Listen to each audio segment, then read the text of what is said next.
Hello everyone, welcome to StudyIQ. So today onwards we are going to start a new module that is related to history. Till now we were talking about economy. Okay, I'll be continuing with economy, but I'm just starting this particular session, this particular module, and here we'll be talking about 100 important questions for the coming UPSC prelims. Okay, so I'll be covering everything from 1773 to 1947. Okay, basically from modern India. So today we are going to start with 1773 Regulating Act. Then I'll move on to 1784 Pitt India Act. Then we'll talk about subsidiary alliance, we'll talk about permanent settlement and all those concepts related to this prelims examination which are more important we'll be covering. Okay, so let's start with 1773 Regulating Act. So 1773 Regulating Act. Okay, so Regulating Act of 1773. So now basically this name itself will tell you the purpose of this act, right? It's a regulating act, so it is basically to regulate. Now the question is who's going to regulate whom? Okay, so who's ruling in India at that point of time in 1773? It is East India Company. So this act is basically to regulate the East India Company and by the Parliament. So Parliament passed this act for regulation of East India Company. Okay, and you can see through different acts that regulation over East India Company by the Parliament is keep on increasing, and there's the first act. Okay, so the first point is actually Governor General. Till then governors were there, okay, in all the presidencies, three important presidencies, Bengal, Bombay and Madras. Now the Governor of Bengal became Governor General of Bengal. Okay, so that is the first provision, along with a council, and that council consists of 4 members. So Governor General of Bengal plus 4 members. Okay, now the question is who is appointing the Governor General? Basically the Governor General is the head of the company, so the head of the company is appointed by the company. So Governor General is appointed by the East India Company, and these 4 members were appointed by the Parliament, because through these 4 members only the Parliament is going to regulate the company. Okay, so appointment is done by the British Parliament of these 4 members. Okay, now the next important question which is related to prelims can be asked here is who was the first Governor General? It was Warren Hastings. I'm not writing it completely. The first Governor General of Bengal was Warren Hastings, and since these 4 members were introduced for the first time, you need to know the 4 members. Otherwise the members are coming and going and they are not that significant, but since the council was introduced for the first time, you need to know the 4 members. I'll be writing down that 4 members. These 4 members were Philip Francis, Richard Barwell, George Monson and John Clavering. Okay, so Philip Francis, George Monson, John Clavering, okay, and Richard Barwell. Okay, so these 4 can be asked in prelims. Who among the 4 were the members of the first council? Okay, so the first Governor General was Warren Hastings. The 4 members are like this.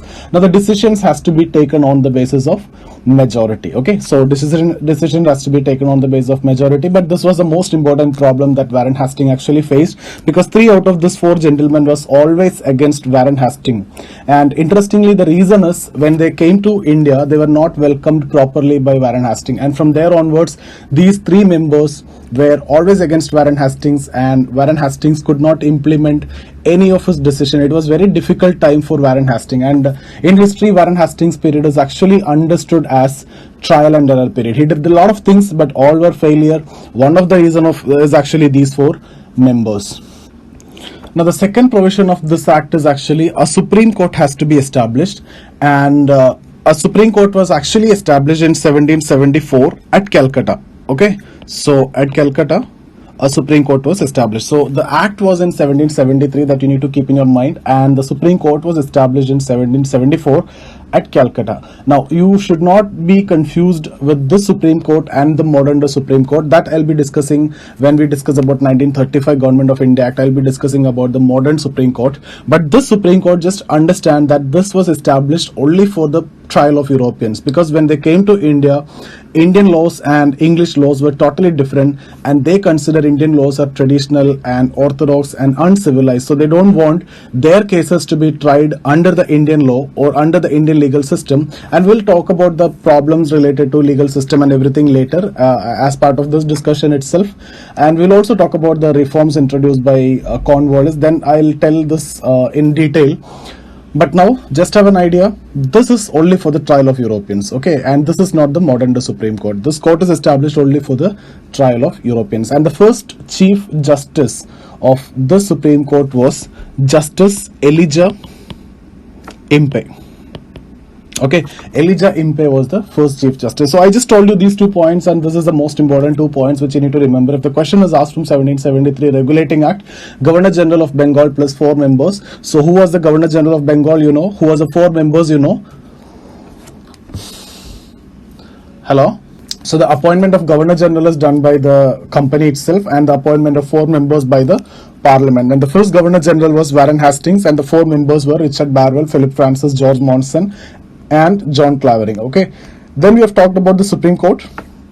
The court was established in 1774 at Calcutta, and the first Chief Justice was Justice Elijah Impey, and this court was only for the trial of Europeans, and this is the point that you need to keep in mind. Okay, now let's move on to the 1784 Pitt's India Act. It's actually named after the British PM Pitts. Okay, so let's quickly discuss about that. Pitt's India Act 1784.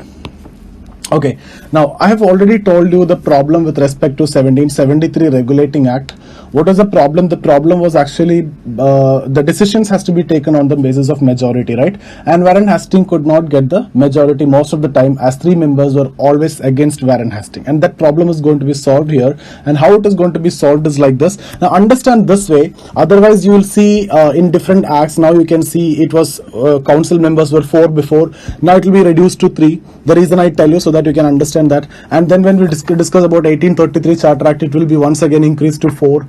So all those logics has to be understood. Okay, why it is increased, why it is decreased, and everything, it will be clear now. Okay, so I am just telling here, Governor General of Bengal plus 4 were there, that was reduced to 3. Okay, now which one is easy to get a majority? What do you mean by majority? If there were 5, that means Governor General of Bengal plus 4 members, that means total 5. The majority is 3, right? Now here also there are 4 members, so the majority is again 3. Now which one is easy to get? 3 out of 5 or 3 out of 4? 3 out of 5 is easy to get, but he was not able to get that, and now it was reduced to this. Okay, so how he is going to get that, we'll see that. Okay, see, it's like this. Governor General of Bengal plus 3 members. Appointment remained the same. Governor General will be appointed by the company, and the 3 members were appointed by the Parliament. And the Governor General during this time was Warren Hastings, because his time was 1773 to 1785. Remember, there was no fixed tenure for Governor General. Some will come for 10 years, some for 5 years, some for few months. Okay, all those things will be coming in the next sessions. So 3 members. Now how the problem is going to be solved? Here there is a possibility of equality, right? Equality, that means Governor General says something, if one member is supporting the Governor General, there will be an equality. Now in case of equality, Governor General will have a casting vote. Okay, so effectively Governor General will have 2 votes. So in this case, Governor General can have 1 more vote, so he will be getting 3, and this side it is 2, so the majority is satisfied.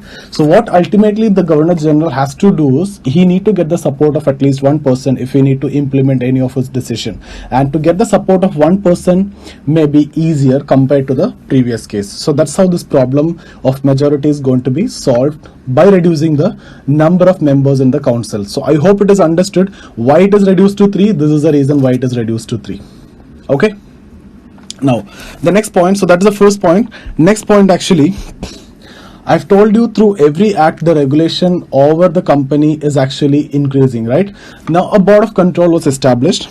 Board of control was established in England. Okay, now why it was established? Board of Control was established in England basically to control the affairs of East India Company in India.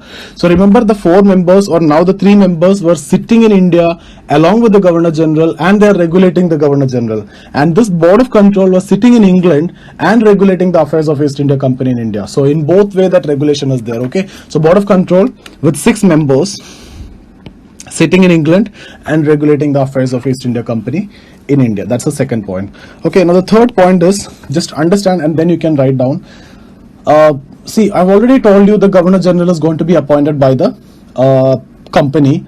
Okay, and the members were appointed by the parliament. So if the members were appointed by the parliament, if the parliament is not satisfied with any of the members, the parliament can obviously recall them, but not the governor general. But now they have introduced this provision of recall.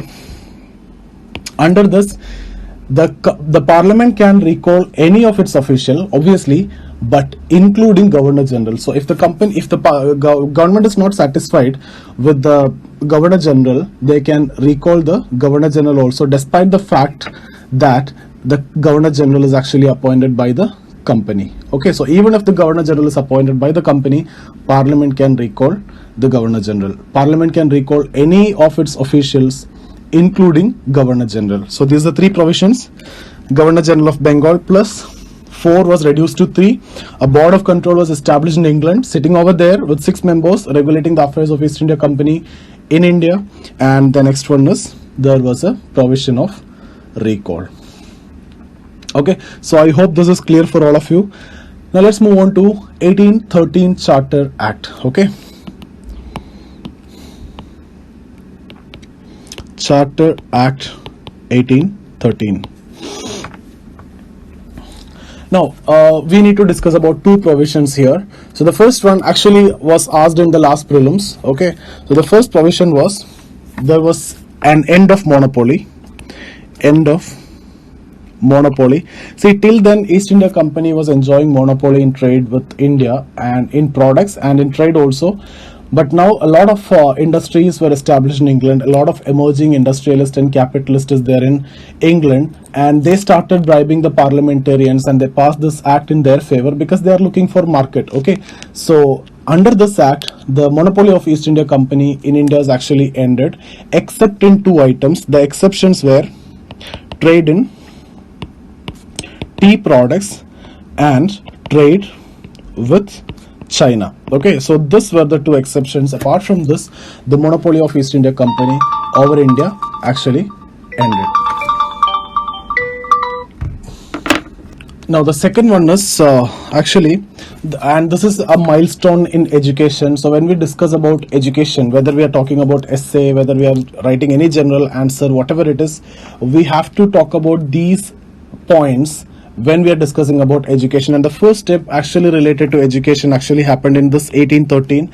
The first step was, the company was now directed to spend rupees 1 lakh for the purpose of betterment of education in those areas where they have control. Okay, so the company was directed to spend rupees 1 lakh for the purpose of betterment of education in their areas. Okay, so this is the first step that they have done related to education. So I'm not writing too much, just writing company was directed to spend rupees 1 lakh for education.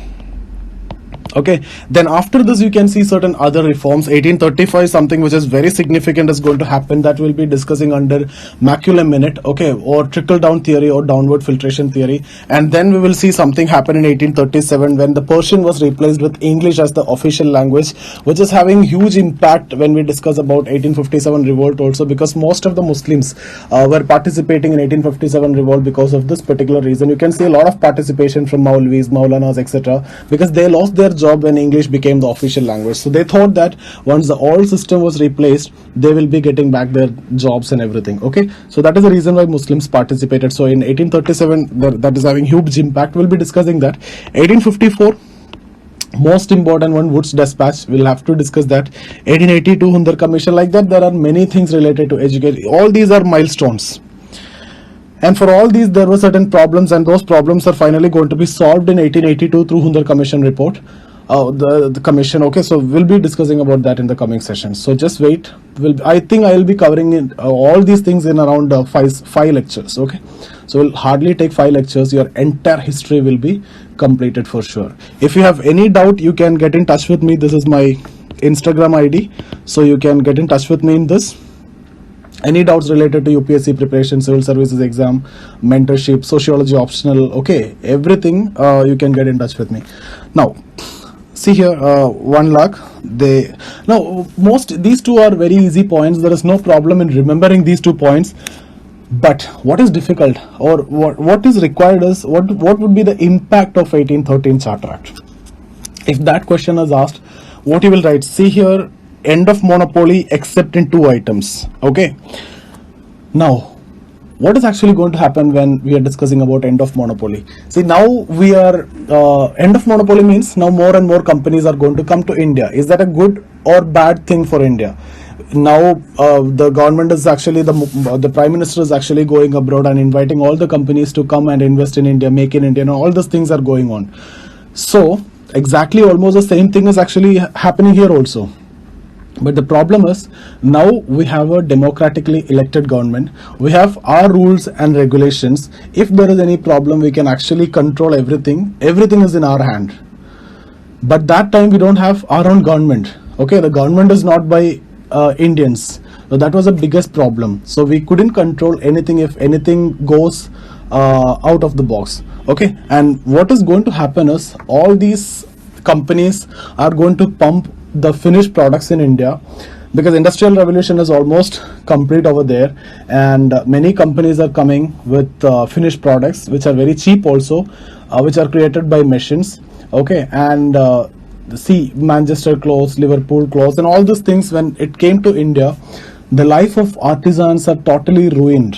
Why? Because the products that the artisans are making is almost handmade products. It's not that finished like the products which are coming, and it is costly also. So local products became not competent in the market. So the life of artisans are totally ruined. And then till then we actually had a balance between industry and agriculture.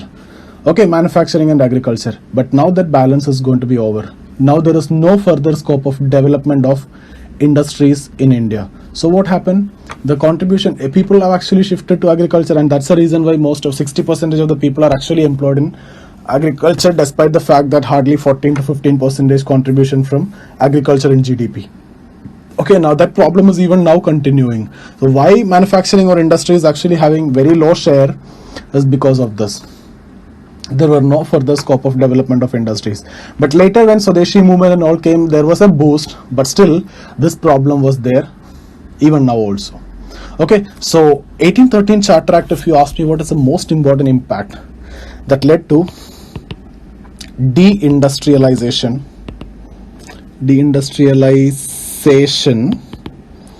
in India. So this has to be there in your answer if the question is about 1813 Charter Act. The most important impact is it led to deindustrialization in India. Secondly, you can see all these artisans were participating in 1857 revolt because they lost their jobs and everything, right? They were totally against the English.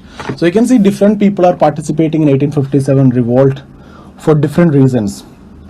Artisans are participating because of this. Now, why peasants were participating? Peasants were participating because of high rate of taxation that I'll be discussing shortly when we discuss about permanent settlement, Rotwari settlement and Mahalwari settlement. Different rulers are participating because they lost their kingdoms. Okay, so different people were participating for different reasons. Had they won the revolt, what would have happened? This happened as a hypothetical question. Okay, but all those things we'll cover later. But I'm just telling you that 1813 Charter Act, the most important impact actually, it led to deindustrialization in India. Okay, and secondly, you can see this has actually happened during the time of Minto 1, because there is another Minto is going to come, and then after Minto during 1813 to 23. It was Hastings, Lord Hastings, and you can see a tremendous shift in British policy after Lord Minto, that means during Lord Hastings' time. What was that shift in policy? See, till then they were actually happy with whatever the area they had, but now they are looking for more and more area. They are looking for political control in more and more areas. They started capturing more and more areas. They started fighting more and more wars. Why? Because once the monopoly is ended, many companies are going to come to India and they are in need of raw materials, the cheap raw materials from India, and they are looking for markets also. For these two reasons, they felt that they need to have a control or a political control over the areas. Okay, so they started fighting wars, and you can see the third Anglo-Maratha war was fought, and the Marathas were totally crushed in that war. Okay, and Peshwa Bajirao too was deported to Vittur. All those things we'll have to discuss when we discuss about wars. Okay, why they were in need of that Maratha region?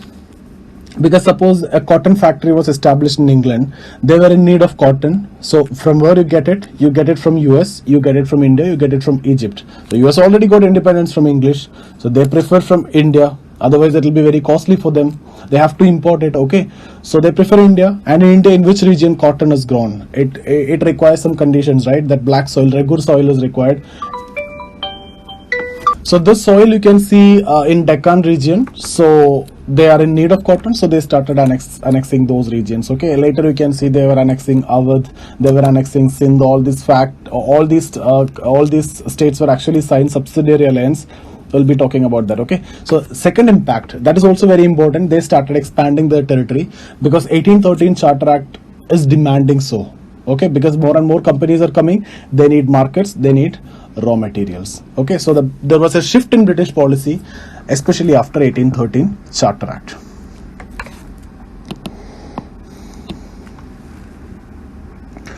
Next we will discuss 1833 Charter Act. Okay,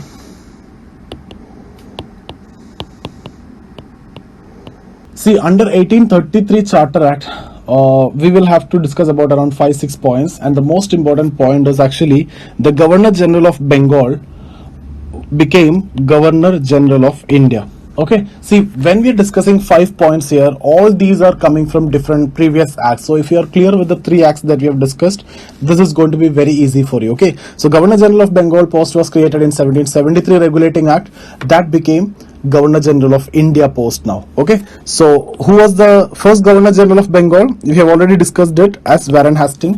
Who's going to be the last Governor General of Bengal? The Governor General during this time, he became the Governor General of Bengal, the last one. Okay, that is Lord William Bentinck. Lord William Bentinck was the last Governor General of Bengal. He automatically became the first Governor General of India. So Lord William Bentinck was the first Governor General of India. Okay, so that is the first one. Second point is, we have discussed in 1784 Pitt India Act that the Governor General of Bengal plus 3 members, 4 became 3. And this 3 is now once again is going to be increased to 4. Okay, so Governor General of India, that 3 member is once again is going to be increased to 4. So now it is 3 plus 1, that is 4. Decisions are again taken on the basis of majority. The same thing is applicable. Now this new member is known as law member. Okay, so his role is basically to advise the Governor General in legal matters. Okay, so he's going to advise the Governor General in legal matters. So his role is basically to advise the Governor General in legal matters, and the first law member was Lord Macaulay. When we discuss about Macaulay minute or downward filtration theory or trickle down theory of education, we'll be referring to this person only. Okay, it is associated to this person. Third one, see here there is a change from 1773 Regulating Act, right? Governor General of Bengal became Governor General of India.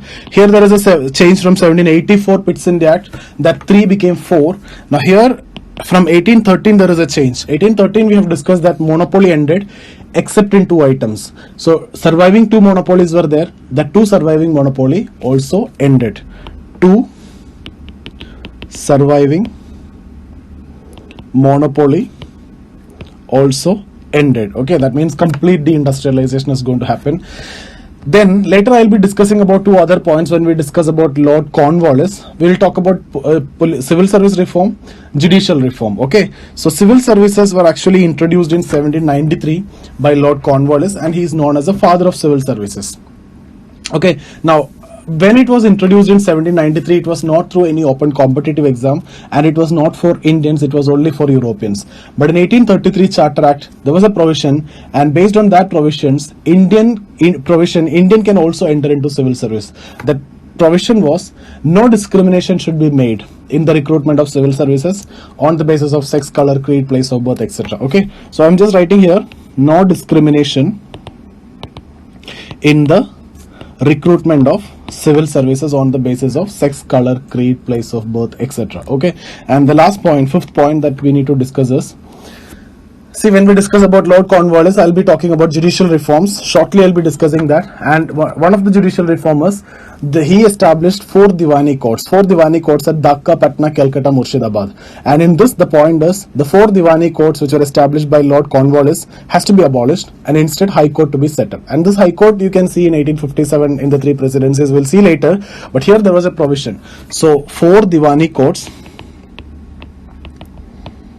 which were at Dhaka, Patna, Calcutta, Murshidabad, which were established by Lord Cornwallis, were to be abolished, and instead High Court to be set up. Okay, so these are the 5 points that you need to remember under 1833 Charter Act. Governor General of Bengal became Governor General of India. Lord William Bentinck was the last Governor General of Bengal and the first Governor General of India.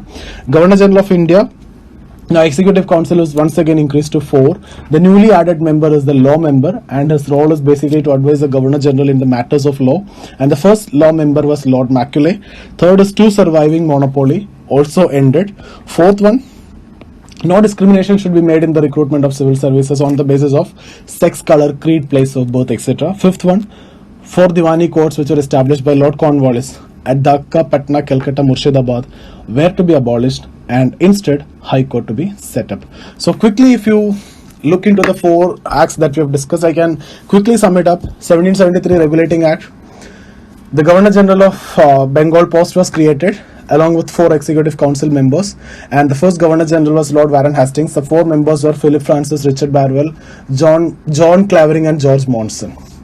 The Governor General was appointed by the company, and the 4 members were appointed by the Parliament. Okay, and then we have discussed about Supreme Court. There was a provision of establishment of Supreme Court, and the Supreme Court was actually established in 1774 at Calcutta, and the first Chief Justice was Justice Elijah Impey. And then we moved on to 1784 Pitt's India Act, and the first point that we have discussed is the Governor General of Bengal plus 4 became Governor General of Bengal plus 3, and I told you how the problems related to that majority is solved over there.